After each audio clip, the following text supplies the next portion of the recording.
Your Lordship would be asked to turn parliamentary and party-based democracy on its head if you were told that whip is not issued by the political party. What your Lordship has shown just now is totally irrelevant and red herring, because it is intimating to the Speaker and the House that in this House, my leader is so-and-so. That is a communication between those in the House communicating with the Speaker. Speaker has to know whom to communicate with. It is no communication of the party with its members. That's the whip. And that the party issues, the party decides. But that follows apart. We'll come to those rules. So this is completely irrelevant. It cannot be anybody's case that in the context of a whip, the party, the political party is to be ignored and the legislative party is to be looked at. Now, but leave that aside. Let me go in my own sequence first. I'll come to that. Your Lordships ended before lunch, Mr. Simple finished with a flourish about democracy. Let me just start with that. Now, the first submission, and I'm not going to follow this sequence. Allow me to oralize. It's my first of my 8 facets is something which is repeatedly fallen from your Lordships, and yesterday it fell directly from my Lord Justice Narasimha. That your Lordship is concerned about democracy, majority becoming less, or your Lordship used the word overwhelming numbers going this way or that way. This corrects with that. Simple answer in one way. I'm now giving your Lordship a different facet. My submission is that your Lordship has to go back to the origins of the 10th schedule.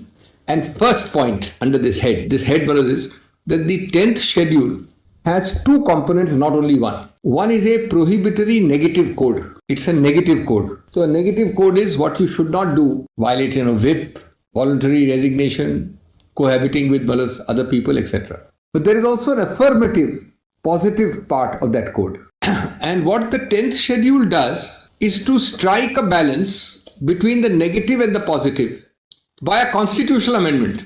It is my respectful submission, it is vital for your Lordships to give effect to both negative and positive in letter and spirit, because your Lordship is actually implementing the Constitution. And some of the arguments of the other side have bordered on suggesting that a mere, I'm using the word mere advisedly in comparison to a constitutional text, a mere symbols order will be competing with a constitutional text. That would be completely anathema to all known principles. What are these 2 codes, The negative code is that you, in a nutshell, I'm just saying, in a nutshell, I'm oversimplifying, you will not voluntarily give up membership to an A and you will not violate whips to one B. Just in a broad summary. What is the affirmative permissible activity? You are entitled to dissent only within that permissible zone. Otherwise, why enact the 10th schedule?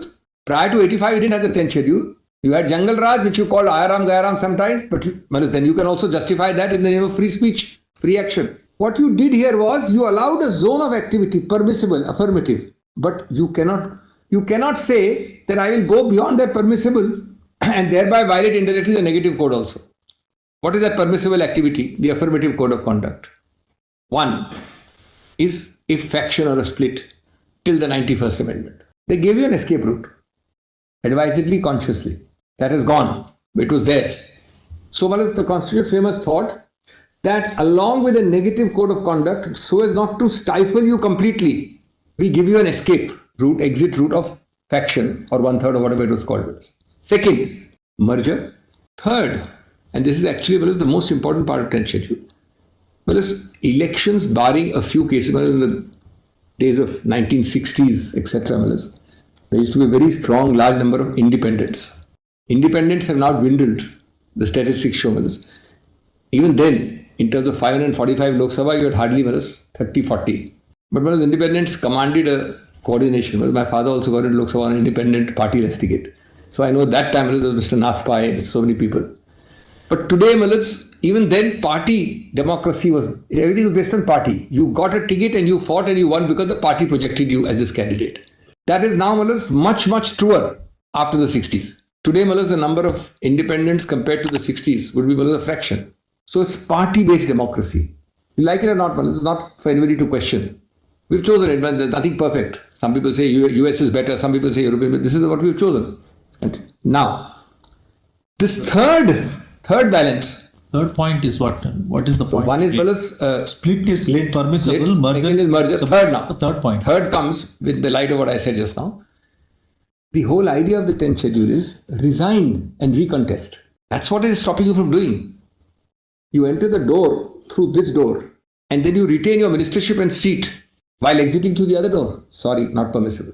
Resign, have the courage of your conviction. Now, you are a very vocal freedom speaker. You have the courage of your conviction. Which Justice Jeevan Reddy referred to in that extract. I'll be dealing with some of that. It was not in the context of the 10th schedule. But I'll be dealing with that. Some judgments have referred to it. I'm going to suggest it because this is the core question my Lord Narasimha asked, my Lords asked earlier.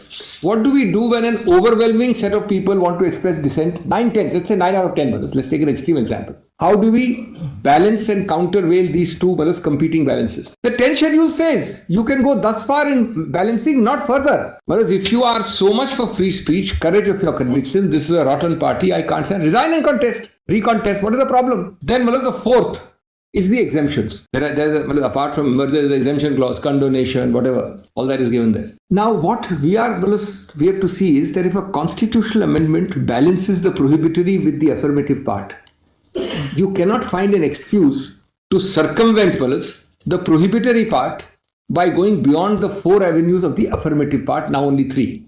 Action is gone. Now let us take this further, because that's your Lordship's query. You are so concerned about free speech. You are resigning is one, or you absolutely hate where you are and start your para 15 proceeding that I am the real party. But you do that without indulging into the prohibitory part. That's keeping the sanctity of the 10th schedule. Now I'm addressing the core dilemma of my lords. Let me develop it in a minute. That's also a statutory remedy, lower than constitutional. The fourth would be file a complaint to the Election Commission, say, look, 9 of us are standing here, we are the party, recognize us. Till then, don't do any prohibitory activity. The Election Commission will or will not recognize you and is subject to challenge. What does this do, Malas? This maintains the sanctity of the 10th schedule and maintains the negative and the affirmative parts of the 10th schedule.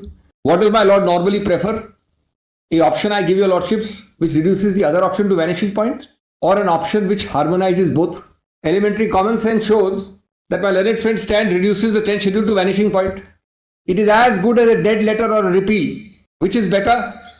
The answer is self-evident. Now, Malas, here, just see, Malas, how this dead letter vanishing point arises. You don't resign with the courage of your convictions to fight another election.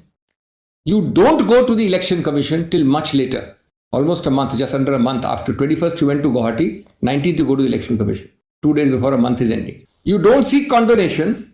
What you do is, Bullets, what I call a 3 steps novel procedure to annihilate the 10th schedule. It's a 3-step novel procedure. Step 1 of which is disable the speaker by giving him a mere notice. So the man can't touch you on the 10th schedule. Just see, my submission of harmonization versus vanishing point. Step 2 of this sinister 3-step novel procedure is to forward resolutions parallelly to the governor, who in turn makes it the basis of a trust vote direction. And the final step 3 is the act of being sworn in as Chief Minister. Sorry? The act of being sworn in as Chief Minister, with another party fully supporting, in whose lap you were in Guwahati. Now, I'm not on the... Just kindly consider. You don't follow the affirmative part, which gives you play in the joints and leeway, flexibility. You don't resign. You don't merge. The most important, interesting point is you don't merge. Just see for a minute that B, 4B. If you are sitting in their lap and they are supporting you, and the last minute, instead of them becoming Chief Minister, they make you Chief Minister, what is the problem with merging? So, you say to hell with the 10th schedule, it gives me an escape route, I'll ignore it. I'll go to the 3 steps. And the language, without opening it, where his original political party merges with another political party, and he claims and any other members of the original political party have become members of such political party, or as the case may be, of a new political party formed by such merger. This is directly snooking a nose at the 10th schedule, which is a constitutional creation. It is, I'm sorry to use colloquial language, it's actually saying, look, to hell with the 10th schedule, we have made this 3-step procedure. Why on earth could you not recontest, resign, merge, or the 4th one? Condonation, I'm not getting into, that's another one. Go to the Election Commission and file a complaint then. On 21st, instead of Surat and Guwahati, why did you not file the Election Commission? So this is the first answer. This is one of the best answer at least I can give to the direct question, but there is a consequential answer further ahead. I'm putting it against myself and trying to answer, because I put this question to myself and Lordship asked it yesterday. Now, a possible argument will be twofold. That is no argument, because how it works in actual law, a fact is not an argument against me. If the law is a prohibitive and a affirmative, then you jolly well follow it. That's the object of creating a constitution. But now I'm giving an answer against me, even though it doesn't arise in law. The answer is, what happens, Mr. Singhvi, if between me, that is they, applying to the EC and doing these things which Mr. Singhvi is advising them to do, the speaker disqualifies you. I'm putting it bluntly against myself. But the first answer is, so what? Why was the 10th schedule created? Is the speaker doing something unknown to law? But there's a better answer. If he disqualifies you, there is full judicial, this is on the basis wrongly. There is full judicial review. No, but you can't, your lordships can't find a solution to everything which the Constituent Assembly, the Constituent amending people did not make. What is this answer? That what do? I will be disqualified. Well, jolly well you'll be disqualified because the 1985 framers gave this power to the speaker. Is the possibility of an abuse ever the test of the power or its existence? First, can it be? Otherwise, how will your lordship decide anything? Yes, that phrase comes from Rajan versus Indira Gandhi. Possibility of abuse is not the test of power. Give that citation. Hindustan judgment. Hindustan construction, some judgment is there. Also Hindustan construction. Abuse of power cannot be the... Your lordship should judge everything. Oh, what will happen? What may happen? But that's not the question. Here, and your lordship is talking of lesser cases. Here, the constitution was amended to give this power. And the apprehension is, I will not go on 21st to speaker, to EC. I will go to Guwahati because I'm scared of a disqualification. Now, let us look at the second. I'm giving a lot of extreme examples against myself. You have a full review possible. My review is much more truncated. It takes 1 year for me to get this hearing before your lordships. Your review is immediate on a wrongful decision against the speaker. And your lordship knows Kyoto says, after final decision of the speaker, you will get a stay of that. You can't get a stay while he's deciding. You can get it afterwards. Of the disqualification also. Only a quia timid is stopped. You're comparing that with what? With the fact that if you don't do this and stay and make the 10th schedule a dead letter and install a new government on the basis of ignoring the 10th schedule, that is much less reversible by sheer passage of a few days than your right to challenge. Today, what is the whole argument? It's a scrambled dead, it's a fake accompli. Your lordships can't reverse it.